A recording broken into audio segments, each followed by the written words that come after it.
husband and I were celebrating one another, and he said something, and I thought that it would be cool to talk about it with you guys. So, go ahead, preacher. Wait, what did I say?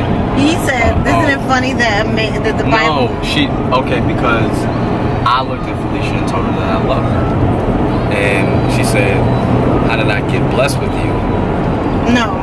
He said he's down for the cause. Oh, that's what I said. I said, babe, I'm down for the cause of being married to you, right? And she said, how did I get blessed with you? And so I said, no, honey, I was blessed with you. And the Bible says, a man that finds a wife finds a good thing and obtains favor from the Lord. And I thought, the Bible never, to my recollection, it never talks about a woman finding a husband and saying that she's blessed. So for all of you who know historically, men wrote the Bible. The fact that a man can write, a man that finds a wife finds a good thing and obtains favor from the Lord, clearly, no matter how misogynistic or wherever you feel that men are, clearly men know and understand the power of a woman. And if you don't, and you have one, then you're either sorely mistaken, or you shouldn't be with that female in the first place until you mature and understand her essence and her power. That's what I think. That's how I feel about you, my love. Are you crying? I have no words. I do, and know the Bible. The Bible probably doesn't say it because, we're so strong. That's true.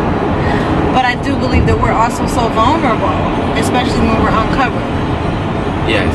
You have greatly enriched my life. And, just like everything wonderful really has been a direct result of our union. Yes. And so, but I don't know why the Bible doesn't talk about it. When Sharif and I were dating, and Sharif told me, basically, you're not a wife, you're just a woman. And so you have to be the Bible is very specific as well in saying a man who finds a wife finds a good thing and obtains favor, not a man who finds a woman. So like if you are a woman and you have that desire in your heart to be married, you do have to keep in mind what it means to be a wife, like what it means. And I'm not talking about cooking and cleaning. Like there are some things, some selfless things that a wife possesses. I know for me, some of my strongholds were like disconnecting from others and really making my husband first. I had a hard time with that initially because you're used to operating in your first family. You're used to operating within your relationships, your friendships. And so it's hard for you to imagine someone else coming before you, but there's order, you know what I mean? And so you have to have the mindset that this person comes first, even before your children. And that is like so hard to imagine. You know what I mean? As a woman, you give birth to these people. You can't imagine somebody else coming before your children, but the Bible is clear in its explanation that it's like God and what is it? Is it God, you, your spouse? God, your spouse. God, God, your spouse, you. And then you have to always have that mindset. I think that among other things, there's 150 things that being a wife entails, but I believe that what's in your heart is definitely, you have to have the propensity to put this person before yourself and before anybody else. And that's not easy to do. No. So before you go out seeking to have this position, keep in mind the relevance and the significance of what a wife or what a husband, entails. For instance, today, our son, he and his dad were having an exchange. They're super weird, They're like brothers. They are like brothers, but now that I'm home with Sai, I get it. We're like sisters. So they're having this exchange, and Baby Sharif basically says to his dad, I don't really care what you're saying. And he goes, I don't really care what you're saying. And Big Sharif goes, okay. And he walks away. He goes into the bathroom. And I'm like, come here, son. So my son comes over to me, and I flicked his lips, and I said, you will not talk to your father like that, because You know, your father is our provider. He sacrifices a lot for our family. He does something every day that he doesn't love. He, you know, drives us everywhere. He gives all his money. He sacrifices. He just does everything. You won't disrespect him. And if he can't acknowledge where this relationship is going, I can, you know?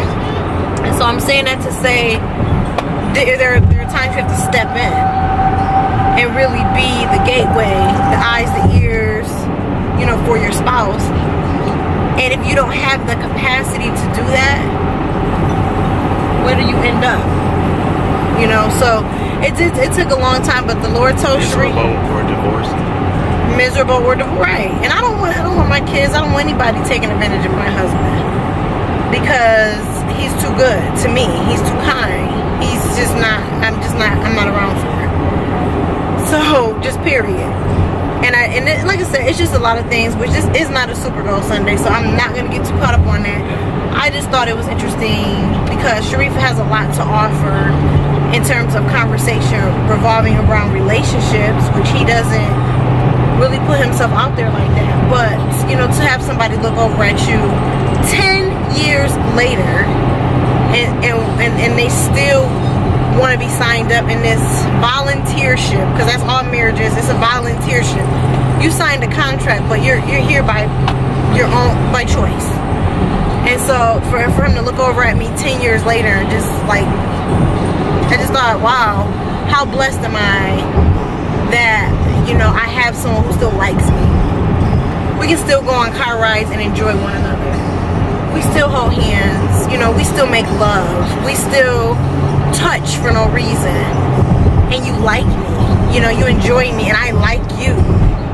I just think it's a sincere gift. And I wanted to share it with our viewers because I know a lot of you did enjoy Super Bowl Sunday. And you missed Super Bowl Sunday, and I miss Super Bowl Sunday too.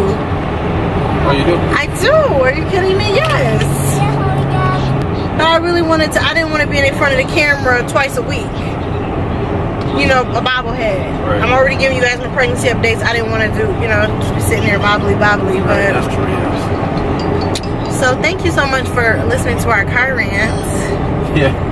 Car Chronicles, baby. Car Chronicles. And this baby is just such a little mover. Tunnel. Ooh, I look good in a dim light. I feel like I'm in a music video. You want to know me? Get closer. Ooh, I feel sexy under these lights. That's your sexy voice too. This is my sexy voice. You go right to that. I go right to that. Maybe I need a new one. Maybe I'll talk like this when I'm feeling sexy. I'm feeling sexy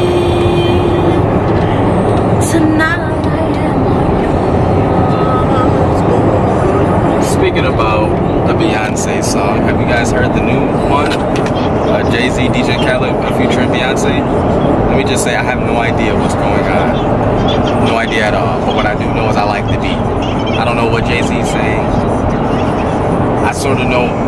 I know what Beyonce is saying, but it's not as hot to me as I think it is to other people. Comment below. Let me know if you heard that song. What's the song called? Top Off. Top Off.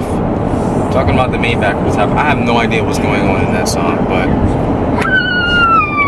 what I like about the song is I think Beyonce's first line and her last line is hot. And we did Google to see what they're talking about, and they're just talking about nothing. Right. They're just talking about like randomness. It's not like pop culture. It's just like me and Blue and a raspberry beret. That's woo. Me and Jay, courtside seats, too deep. What are you talking about? I have no idea. And Future, hyper. Woo! Right. That's all you keep hearing. Glitter. Woo!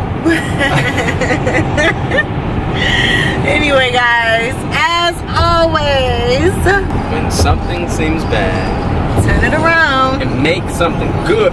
Peace! Blessings. Are you going to say blessings, son? Yes. Blessings.